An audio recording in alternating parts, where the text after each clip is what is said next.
முதல் வாசகம். மெசியாவின் மீட்பு எளியவர் அனைவருக்கும் வாக்களிக்கப்படுகிறது. இறைவாக்கினர் செப்பனியா நூலிலிருந்து வாசகம். அதிகாரம் 3, இறைவசனங்கள் 1 முதல் 2 முடிய மற்றும் 9 முதல் 13 முடிய. ஆண்டவர் கூறுகிறார், கலகம் செய்ததும் தீட்டுப்பட்டதும் மக்களை ஒடுக்கியதுமான நகருக்கு ஐயோ கேடு! எந்த சொல்லுக்கும் அவள் செவிசாய்ப்பதில்லை, கண்டிப்புரையை அவள் ஏற்பதுமில்லை. ஆண்டவர் மேல் அவள் நம்பிக்கை வைப்பதில்லை, தன் கடவுளை அண்டி வருவதுமில்லை.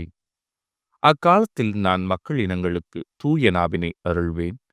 அப்போது அவர்கள் அனைவரும் ஆண்டவரின் பெயரால் மன்றாடி ஒருமனப்பட்டு அவருக்கு பணிபுரிவார்கள். எத்தியோப்பியாவின் ஆறுகளுக்கும் அப்பாலிலிருந்து என்னை மன்றாடுவோர், சிதறுண்ட என் மக்கள் எனக்கு காணிக்கை கொண்டு வருவார்கள். எனக்கு எதிராக எழுந்து நீ செய்த குற்றங்களை முன்னிட்டு அந்நாளில் அவமானம் அடைய மாட்டாய். ஏனெனில் அப்பொழுது இருமாப்புடன் அக்களித்திருப்போரை உன்னிடமிருந்து அகற்றி விடுவேன். இனி ஒருபோதும் எனது திருமலையில் செருக்கு அடைய மாட்டாய். ஏழை எளியோரை உன் நடுவில் நான் விட்டு வைப்பேன். அவர்கள் ஆண்டவரின் பெயரில் நம்பிக்கை கொள்வார்கள். இஸ்ரேலில் எஞ்சியோர் கொடுமை செய்ய மாட்டார்கள்.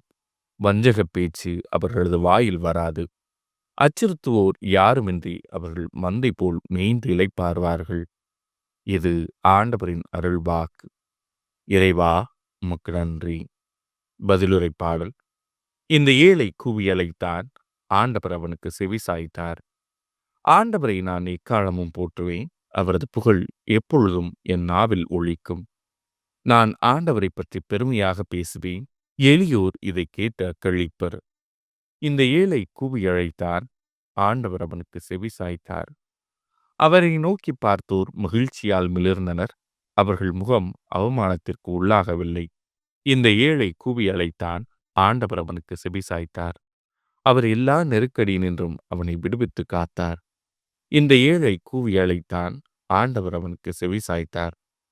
ஆண்டவரின் முகமோ தீமை செய்வோருக்கு எதிராக இருக்கின்றது. அவர் அவர்களின் நினைவே உலகில் அற்றுப்போகச் செய்வார். நீதிமான்கள் மன்றாடும்போது ஆண்டவர் செவி சாய்க்கின்றார். அவர்களை அனைத்து எதுக்கண்ணினின்றும் விடுவிக்கின்றார்.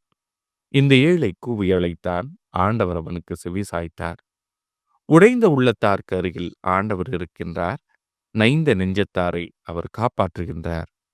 ஆண்டவர் தம் ஊழியரின் உயிரை மீட்கின்றார். அவரிடம் அடைக்கலம் புகும் எவரும் தண்டனை அடையார். இந்த ஏழை கூவி அழைத்தான், ஆண்டவர் அவனுக்கு செவி சாய்த்தார். நற்செய்திக்கு முன் வாழ்த்தொலி. அல்லேலூயா, அல்லேலூயா. வாரும் ஆண்டவரே, காலம் தாழ்த்தாதேயும். உம் மக்களின் பாவங்களை போக்கி அருளும். அல்லேலூயா. நற்செய்தி வாசகம். யோவான் வந்தார், பாவிகள் அவரை நம்பினார்கள்.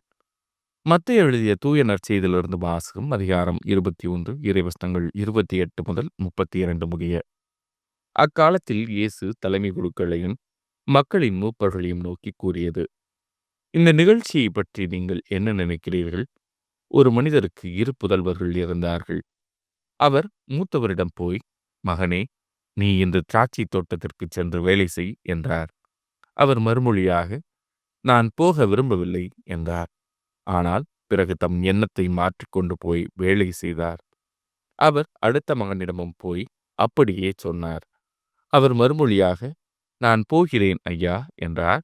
ஆனால் போகவில்லை. இவ்விருவருள் எவர் தந்தையின் விருப்பப்படி செயல்பட்டவர் என்று கேட்டார். அவர்கள் மூத்தவரே என்று விடையளித்தனர்.